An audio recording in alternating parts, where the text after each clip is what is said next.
কুল্লু বানি আদম খত্তা, প্রতিটি বানি আদম সন্তানের ভুল আছে। তাহলে ওই বানি আদমের ভিতরে সবচেয়ে উত্তম ওই ব্যক্তি যে ব্যক্তি ভুল করার পরে তওবা করে, ভুল করার পরে তওবা করে।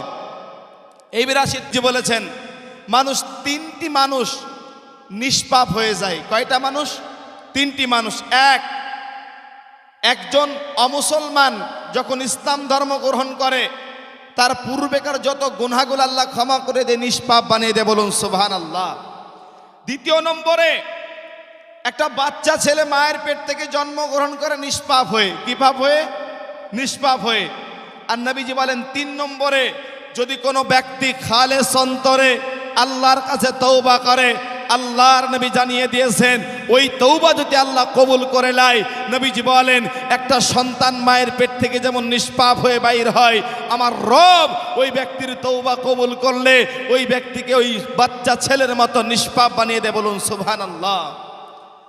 এইবারে বলুন তো আমাদের জীবনে তওবা করা প্রয়োজন আছে না নাই? তওবা করা প্রয়োজন আছে না? তওবা করতে হবে প্রতিনিয়ত। আল্লাহর নবী বলেন আমি মেরাজে গেলাম, যাওয়ার পর আমি মেরাজ শরীফে যেয়ে দেখলাম শাম দেশের উপর একটা দরজা আছে। আমি জিজ্ঞেস করলাম জিবরিল আমিন এই দরজা কিসের?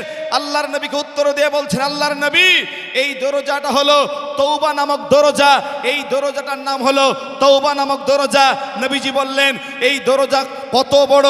সাহাবারা জিজ্ঞেস করে আল্লাহর নবী দরজাটা কত বড় ছিলেন?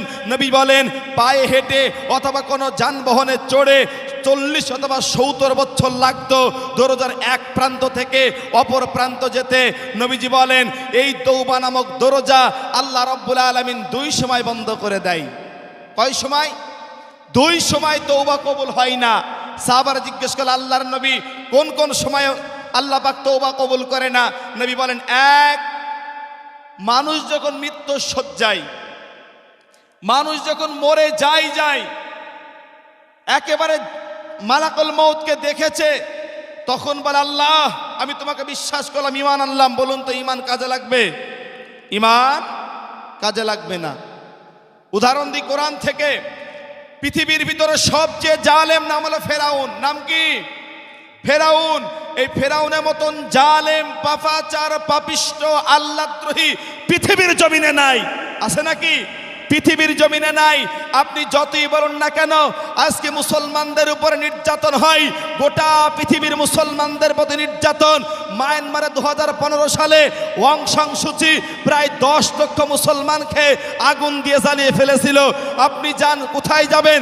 সিরিয়াতে মুসলমান মার খায়, গোটা পৃথিবীতে মুসলমান মার খায়। কেন মার খাচ্ছে?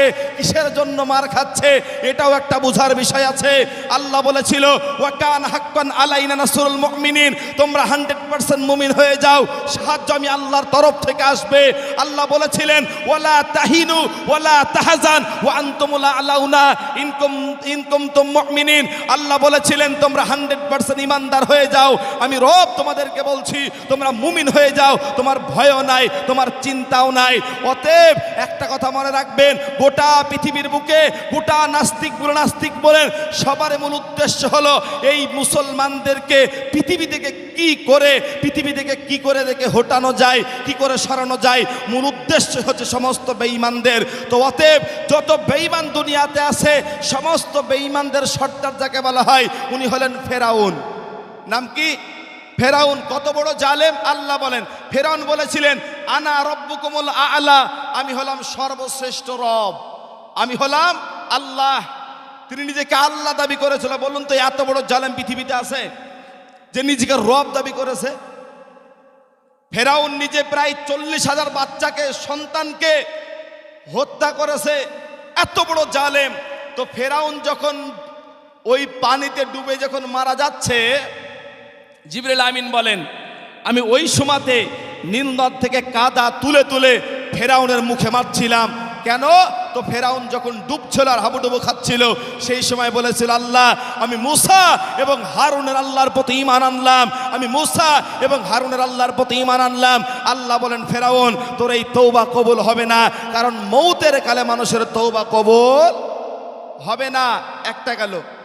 আর 2 নম্বর নবীজি বলেছেন, আল্লাহ রাসূল সাল্লাল্লাহু আলাইহি ওয়াসাল্লাম হাদিসের ভিতরে বলেন লা তাকুমুস সাহাব, ওই পর্যন্ত কিয়ামত হবে না। কোন পর্যন্ত কিয়ামত হবে না? নবীজি বলেন যতদিন পর্যন্ত না দুনিয়াতে দাজ্জাল বের না হবে, যতদিন পর্যন্ত না